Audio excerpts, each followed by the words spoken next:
So here's what's fascinating, and here's what leads us up to the point. There's basically three ways that music gets to our ears. And that is by way of a string, by way of a vibrating column of air, or by a vibrating surface like a drum. So I want you to imagine a world where the only music that your ears could ever hear was produced by those three objects. And that was the world that existed rewinding back 100 years ago. There was nothing in the way of music that could be produced that wasn't a stringed instrument, a surface instrument, or a column of air. Until a series of people and over a series of time figured out that you could actually affect electrons in the same way that you would affect air molecules. So just like you can create a pressure wave with air and create rarefactions with air by moving your hand back and forth, that you could actually control the frequency through voltage. And there was a lot of developments over the last 100 years that led to this. It started with the telegraph and actually communicating through a single frequency along a telephone line. So this happened in various ways throughout the last 2 centuries. But basically over the last 100 years or so, a little bit more. This concept of creating electronically vibrations. This is fascinating because what it did is it created an environment where a whole new realm of sound could be realized. Along the way, there were various instruments that were created that were along these lines. Some of them you're aware of, a lot of them you're probably not. You may not be familiar with the theremin, but it was one of the first electronic instruments that was played basically using the hand, and as the hand would move closer to the object, it would move down in pitch, and so you could actually make song by moving your hand in various ways. And the other hand would control amplitude, and you could actually play music by waving your hands in the air. That led to things like the Nova chord, which was just a vacuum tube device that, again, electronically manipulated electrons in such a way to vibrate them and make frequency. Another guy that's not talked about a whole lot, but really developed a fascinating device in the 30s was Friedrich Trautwein, and he developed what's called the Trautonium. And if you haven't ever heard of a Trautonium, go on to YouTube and check it out. All the videos are in German. In fact, I don't think knowledge of this guy got much past Germany. But he is the guy that first invented the first voltage-controlled oscillator.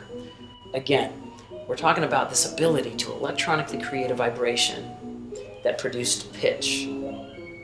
So that voltage-controlled oscillator is the foundation for what we now refer to in the modern synthesizer. If it wasn't for the voltage-controlled oscillator, we wouldn't have synthesis today. So it's a pretty big deal. And the Trautonium was even by today's standards, was a pretty phenomenal instrument. It was not only electronic, it was extremely expressive. And a lot of times they would actually add it to an orchestra and play songs with a full orchestra and the Trautonium. And as you listen to it, the two coexisted beautifully because the Trautonium was designed in such a way. It did not have keys on a keyboard like a piano. It actually had a strip with a wire that you could actually slide up and down, and you could control volume by how far that string went to the ground, and it's really lovely to listen to. And sometimes you're wondering if you're listening to a stringed instrument or if you're listening to an oboe or a clarinet. I was actually kind of sad to see that there's not a whole lot mentioned of Trautwein in the synthesis circles, but definitely felt like it was important to mention him. And of course, we've all heard of the Hammond B3 organ. Well, Hammond used this vacuum tube to create a synthesizer, which we all know as the B3 organ.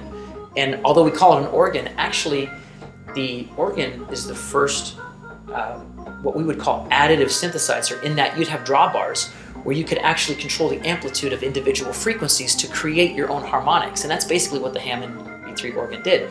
You could create and build your own harmonics. It was the first form of additive synthesis. And basically what additive synthesis said is that if we talked about earlier that all sound is based upon sine waves, stacked upon sine waves, and wiggles stacked upon wiggles, that what was believed is that if all sound can be reduced to a sine wave, or series of sine waves, or stacks of sine waves, if we, through additive synthesis, could stack sine waves on top of sine waves, couldn't we essentially reproduce any sound? And the answer is yes, we can.